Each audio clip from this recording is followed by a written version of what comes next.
You better do what you must do, because this market is going to be different in a couple of weeks. Work numbers. I am giving you free advice that those of you who are holding dollars, you surely might go into losses. You better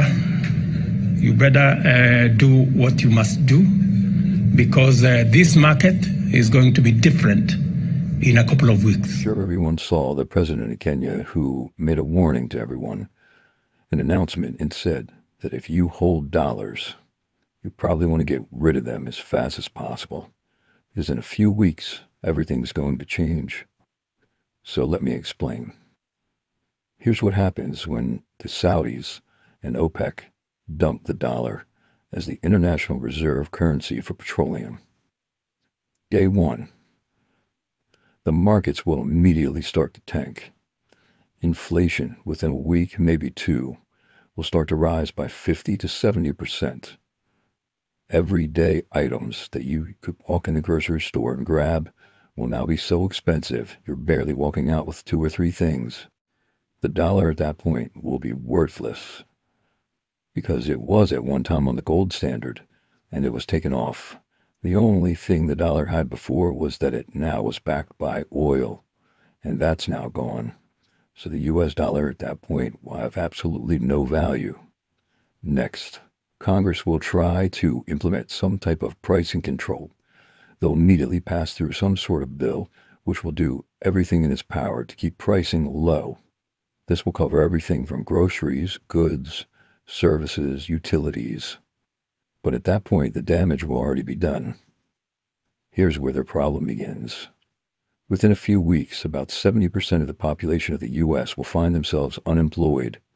With the dollar now worthless, people won't be going anywhere or doing anything to spend any money, A, because they won't have it, and B, the value of the dollar is done. And this is where the real problem begins. With a large section of the population now unemployed, crime will start. Crime on a scale that no one has ever seen. With people now desperate to do whatever it takes to put food on the table, to take care of themselves and their families. Lawlessness will be found in every corner of the country. Law enforcement and even the National Guard will only have a minimal impact due to the millions and millions of people that will be taken to the streets. Now comes the plan that you knew about all along, but the plan that you can't stop. This is when the government introduces the CBDC, the Central Bank Digital Currency. Everyone is going to be told they're going to have money digitally deposited into their account, which will be available immediately. And the state the nation will be in at that point, everyone will be glad to accept the new currency.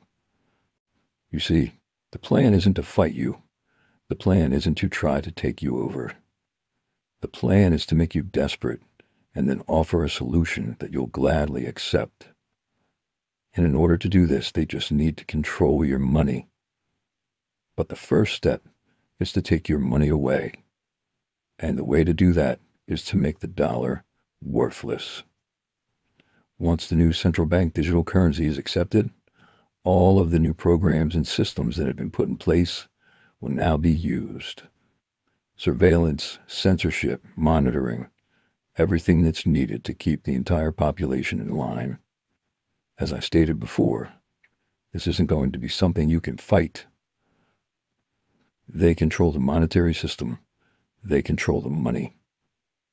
And making the dollar worthless is how they pull the rug out from under you. Announced this week that Russia will begin using the Chinese yuan for international payments instead of the dollar. Saudi Arabia is also in talks with Beijing to do the same thing. Speaking of Saudi Arabia, meanwhile, they're in talks with Iran as well to consider an economic alliance with China and Russia. And they can even be joining the BRIC countries, which is an acronym for these countries here, Brazil, Russia, India, China, and South Africa. These countries all have emerging economies. So what happens if our economy and the U.S. dollar are no longer the world's dominant currency? Former Assistant Treasury Secretary and host of the Monica Crowley podcast, Monica Crowley, is here to weigh in. Monica, great to see you this morning. Let's start right there. What happens if these emerging economies move away from the U.S. dollar towards the Chinese yuan? Well, good morning, Will. It's great to be with you. And it's really hard to overstate exactly how catastrophic the abandonment of the U.S. dollar would be as the world's global reserve currency. Look, since the end of World War II, the dollar has been the safe place to go, and it's been backed up by a couple of things. It originally was backed up by gold, but President Nixon took us off the gold standard, so there's no hard asset backing up the dollar anymore for the last 50 years. But also it's been backed up by the strength and economic power of the United States and the fact that oil has always been traded in dollars. If that were to end, that would mean the end of the U.S. dollar. Look, there's a perfect storm happening right now, Will.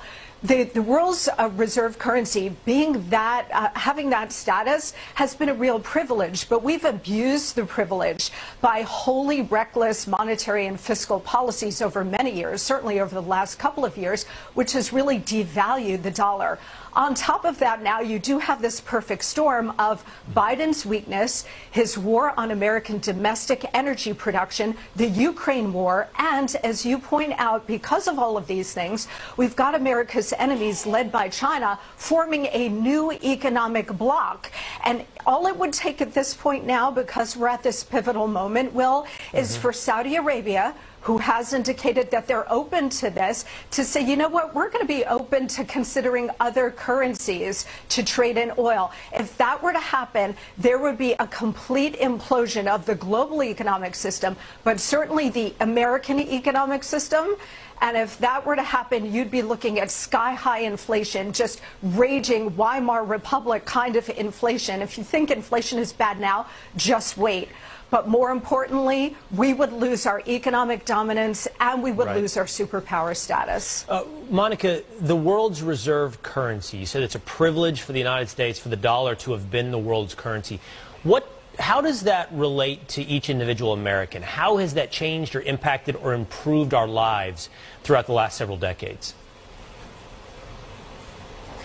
Yeah, I mean, it's given the United States incredible dominance in the world in terms of the economic system and in terms of trade. It's kept prices down. So whether it's energy prices, whether it's your food prices, the entire global economic system is reliant on the safe and secure dollar. But that is no longer true, again, because we've been printing money like crazy and devalued the power of the dollar and the value of the dollar. But on top of it now, again, oil is the critical linchpin of this. If Saudi Arabia decides to join with America's enemies here and start trading oil in different currencies, that is going to undermine the entire global economic system. And here at home, you know what it's going to mean for us? It's going to mean raging inflation, so much worse than anything we have ever experienced, Will. And I'll tell you, they're setting it up so that they can then come to the rescue by introducing central bank digital currencies. If they were to do that, and the United States already has a pilot program, that means the loss of your individual economic freedom, because the government will have total access and control of everything you buy and sell and the ability to turn it off like that. Ominous warning. I hear you. Saudi Arabia is the tipping point. Oil trading in dollars is the States just announced it's getting ready for a war with China and Putin at the same time for a very important reason. Chinese President Xi Jinping and Russian President Vladimir Putin are about to completely alter the international power structure and the monetary system. This is why they're getting ready for war. No other reason. The biggest story in the world happened this week in Moscow, and your mainstream media ignored it. This week, Xi Jinping and Vladimir Putin signed 14 different documents in their face-to-face meeting. The biggest had to do with trade and currency. It's perhaps the biggest story in the world right now, but again, the U.S. media was obsessed with something else. He could be days away from becoming the first former president to be indicted. Donald Trump is under multiple criminal inquiries. If he's about to be arrested, it almost certainly means he's going to be indicted. The media wants you distracted from the U.S. banking crisis and the decline of the U.S. dollar. Can you imagine? Probably the most important story in the world happened this week, and it almost got no attention. So let me know in the comments if your newscasts in your local markets covered this story. Probably not. So let's give it some real attention right now and give you the most important highlights. Saudi Arabia and Iran, Sunni and Shiite Muslim, are sworn enemies. They hate each other. And yet China just brokered a peace deal between them. Yes, China did that, not the United States and bumbling Joe Biden. China brokered a Saudi-Iran peace deal. Let that sink in. And then this week, Saudi Arabia openly talking about settling their oil trades in the Chinese currency yuan. This would replace the US dollar. This, my friends, is the biggest story in the world. So let me repeat that. They would replace the petrodollar, the US dollar that we use as a hammer to sanction any country we like. If the US doesn't like you and wants to sanction you, they can, because if you want oil, you'll need to pay with US dollars to settle that transaction in US dollars. So this is all about to change. It's not hyperbole to say that this will change everything. Imagine if the U.S. can't threaten you with dollars anymore. All they have left are weapons, and there's nothing more dangerous than a person losing power. You're witnessing it in real time. But if you need more news from this week, Saudi Arabia and Iran and Mexico all getting ready to join the BRICS alliance. Brazil, Russia, India, China, South Africa. And we already know, we've covered this on the show. Right after Mexico made this announcement, the U.S. started talking about invading Mexico with military forces to stop the drug cartels. I'm going to introduce legislation, Jesse, to make certain Mexican drug cartels foreign terrorist organizations under U.S. law and set the stage to use military force if necessary to protect America from being poisoned by things coming out of Mexico. They're at war with you. You need to be at war with them. I can't think of a better use of our military than to blow up labs in Mexico. They think we're stupid. Lindsey Graham, Senator Lindsey Graham, doesn't give a rat's ass about drug cartels. They only care about Mexico joining BRICS. That's it. That's what this was about. And this week, Mexican President Obrador fired back, basically called Biden and Congress a bunch of idiots for provoking a war in Russia and talking about invading Mexico. So what does all of this mean? Well, it would mean that if all of the major oil-producing countries in the world become part of the same alliance, it would mean that half of the entire population of the globe would be on the same team, using a Chinese and Russian oil infrastructure that's tied to oil and gold, and no longer to the US dollar. This week, we saw a new record amount of gold being bought and stored by China. There are real concerns that we are running out of gold supplies right now around the world. It's becoming incredibly difficult to get gold. China and Russia are buying as much of it as they can find, and gold producers right now are scrambling to bring it out of the ground. Gold is nearing record highs this week, prices touching $2,000 a troy ounce. So all of this means we're spiraling into World War III. Over the past 48 hours, the U.S. launched airstrikes against Iran, but not in Iran. They attacked Iran in Syria, because of course we're using Syria as a proxy.